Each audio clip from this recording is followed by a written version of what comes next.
Salut, c'est Cotibus et bienvenue dans la Mangatech pour cette nouvelle vidéo achat et lecture, la première de l'année 2024. Encore une fois, bonne année à ceux qui n'ont pas encore vu mes premières vidéos de l'année.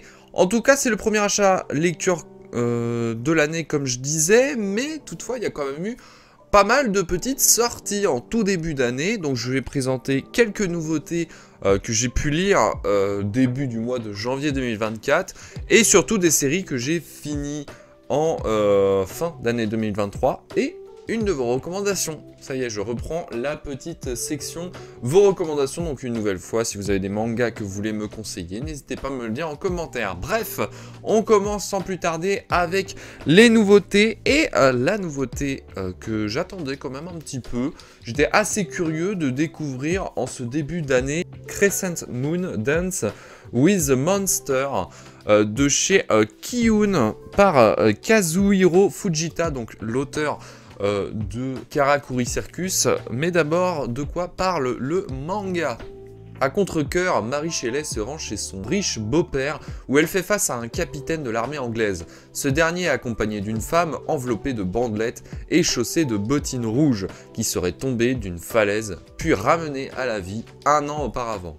On parlera de l'édition de chez Ki-hoon juste après, mais d'abord je vais quand même dire ce que j'en pense de ce manga, puisque je le découvre, hein. Je n'avais pas encore lu ce manga qui est une réédition, il faut le rappeler. Et bien tout d'abord, c'est un très bon manga d'horreur. J'aime beaucoup l'idée de mêler de la fantaisie horrifique avec la réalité, car on y suit dans cette œuvre le personnage de Mary Shelley qui se trouve être un personnage réel, notamment l'autrice du roman Frankenstein, et qui dans le manga joue son propre rôle. Cette confrontation de vivre et endurer ce qu'a vécu le personnage du docteur Victor Frankenstein, qu'elle a elle-même créé, est une curieuse perspective. C'est malin, c'est curieux, c'est bourré de personnages qui sont forts en caractère également. C'est véritablement captivant. J'ai très hâte de connaître la suite. Ce sera une série en seulement 6 tomes, donc très rapide. Je pense que tout sortira cette année, hein. En tout cas je l'espère. Et ce qui est de l'édition, eh bien j'aime beaucoup. Ça fait très roman ancien. Un petit peu le clin d'œil justement au thème du manga qui parle de Mary Shelley. Et donc, c'est une matière qui est très spéciale, ça fait un petit peu tissu. Je crois que c'est la même matière qui avait été utilisée pour Nude Model, que j'avais présenté l'année dernière. Donc, très très joli, avec des dorures en or. Et le papier surtout, c'est vraiment le papier qui est assez épais, qui est assez rigide. J'aime beaucoup ce toucher de papier-là. En tout cas, le lire a été un pur plaisir, que ce soit pour l'objet, mais plus pour son contenu, faut dire, hein. Donc voilà, très très joli. Et très très bon manga, très très bonne découverte et très très bonne nouveauté pour l'année 2024. Allez, on enchaîne avec les nouveautés et toujours avec de la positivité, puisque là, quel bonheur, le vendeur du magasin de vélo tome 3. Qu'est-ce que je kiffe cette série, vraiment c'est incroyable. Cette série va rapidement figurer comme ma série préférée en cours pour cette année, j'ai l'impression. Et pourtant, au début, j'aurais jamais mis un billet dessus, hein. Je suis allé par curiosité comme ça, je sais pas par quelle magie cette œuvre arrive à me transporter dans un univers pourtant si banal. C'est tout simplement un slice and life. Mais cette relation de deux personnages totalement opposés qui devraient faire face au jugement des autres vis-à-vis de leurs relations, les problèmes de société, le boulot, les étapes difficiles d'un couple, etc. Je sais pas pourquoi, mais j'adore.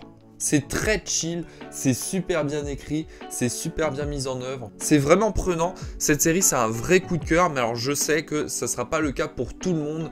C'est quand même une histoire de je t'aime moi non plus, c'est très relation.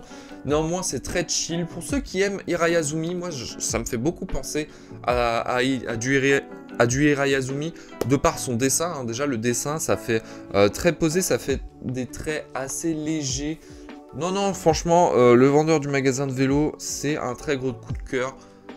Foncez, allez découvrir ce manga, c'est très bien. Allez, on revient sur de la grosse série, et ce mois-ci est sorti le tome 11 de Free Run, que je suis en train de lire, je suis quasiment à la fin. C'est un tome qui fait place, cette fois-ci, à plus de combats magiques. C'est assez inhabituel, je dois avouer. D'habitude, le manga, il se penche plus sur les émotions, le relationnel, malgré les différentes races, dans un univers fantastique. Et là, je suis assez étonné, parce que là, vraiment, c'est quasiment que du combat. C'est très visuel. C'est pas comme d'habitude, hein, comme je disais, parce que d'habitude, voilà, c'est beaucoup de blabla, c'est très lent. Justement, ça fait écho à Freerun, le personnage de Freerun. Mais là, voilà, bon, c'est très joli, mais c'est peut-être pas forcément ce que je recherchais dans Freerun. Pour moi, si je veux aller lire un manga qui parle de combat, de magie, etc., il y a plein d'autres mangas. Freerun, c'est plus pour le côté relation, émotion, etc. Donc toujours aussi sympa, hein, c'est toujours kiffant Freerun. Allez, on enchaîne avec les mangas que j'ai pas eu le temps de lire, les nouveautés. Il y a eu Ender Jester, tome 7, que je vais lire juste après. De toute façon, c'est très rapide à lire et c'est très kiffant. Valalian, le tome 5. Et ça y est, on voit, bon, c'est pas un spoil parce que vraiment, il est sur la couverture, mais ça y est, Napoléon est dans la place. Je sens que ça va être énorme. Et c'est pour ça que j'avais dit, je crois la dernière fois pour le tome 4, que la fin du tome 4 était totalement fou. J'étais totalement hype pour la suite. Pour moi, ça va être n'importe quoi. Je pense que ça va être la folie. Et enfin, Jujutsu Kaisen, tome 22. Voilà, bon. Je pense que ce sera peut-être le dernier tome que je vais acheter de Jujutsu Kaisen. Parce que je l'ai vraiment pris en mode, bon, faut que je continue la série. Même si je suis plus trop dedans. Donc on verra bien. Ça se trouve, je vais adorer ce tome, hein, je dis pas. Allez, voilà pour les nouveautés, on passe tout de suite à vos recommandations. Donc comme d'habitude, j'ai regardé dans les commentaires des vidéos achat et lecture tous les mangas que vous m'avez recommandés. Je prends en priorité les one-shots, les petites séries en 2 ou 3 tomes. Et donc je suis tombé sur un manga, c'est Sirius Twin Stars. Alors c'est un shoujo Girls Love, donc totalement différent de ce que je lis habituellement. Ça fait partie de la liste des mangas que je dois lire en 2024. J'avais dit que j'aimerais bien changer, aller vers d'autres horizons, être plus curieux et lire des mangas que j'ai pas trop l'habitude de lire. Moi, c'est plus du shonen ou du seinen. Là, vraiment, c'est très différent. Donc déjà, de quoi ça parle ? Suite à un malaise cardiaque en plein match, Dani voit sa carrière de joueuse de tennis prendre brusquement fin. Fragilisée par sa santé, mais également par la relation avec sa mère qui n'arrive pas à accepter la situation, elle vient se reposer dans un petit village en bord de mer. Donc qu'est-ce que j'en ai pensé ? Eh bien, j'ai pas trop accroché malheureusement. C'est beau, il y a des bonnes morales, etc. Mais l'histoire est beaucoup trop simpliste. J'ai l'impression d'avoir déjà lu cette histoire tellement tout est téléphoné. Les deux persos principaux, tu te doutes qu'elles vont finir ensemble. La mère qui rêvait de gloire se reflète trop dans sa fille, ce qui va la rendre froide. C'est du vu et du revu selon moi. Ça ne m'a pas trop atteint. Donc peut-être que c'était pas l'œuvre avec laquelle il fallait que je découvre cet univers de Girls Life. Peut-être qu'il y en a d'autres qui sont assez différents, qui pourraient peut-être un peu plus m'accrocher. C'est pas un mauvais manga, attention. Je dis simplement que pour moi, il n'y avait rien de surprenant, ça m'a pas transcendé. Donc voilà, merci quand même pour la recommandation. C'est un petit manga qui est assez court à lire, donc si toutefois ce genre d'histoire vous intéresse, allez découvrir Sirius, mais en tout cas, voilà. Moi, personnellement, j'ai rapidement compris que c'est pas trop mon délire. Alors, attention, parce que alors là, on va s'attaquer à du gros, et on passe tout de suite à mes séries en cours, et d'ailleurs, c'est la fin d'une série, j'en avais déjà parlé dans les objectifs de l'année 2023, c'était un de mes plus gros objectifs, je parle évidemment de Kenshin le Vagabond, et j'ai enfin terminé, regardez, voilà, j'ai lu du tome 11 au tome 22, puisque j'avais déjà présenté les 10 premiers tomes dans un autre achat lecture. Bon là, je pense que vous l'avez compris à ma voix, c'est très lourd, donc je l'ai posé. Tac, voilà, en plus j'ai pas envie de les abîmer parce qu'ils sont très jolis. L'édition est très jolie. Par contre, ce qui est du manga. Qu'est-ce que j'ai pensé du manga dans sa globalité et plus sur la seconde partie ?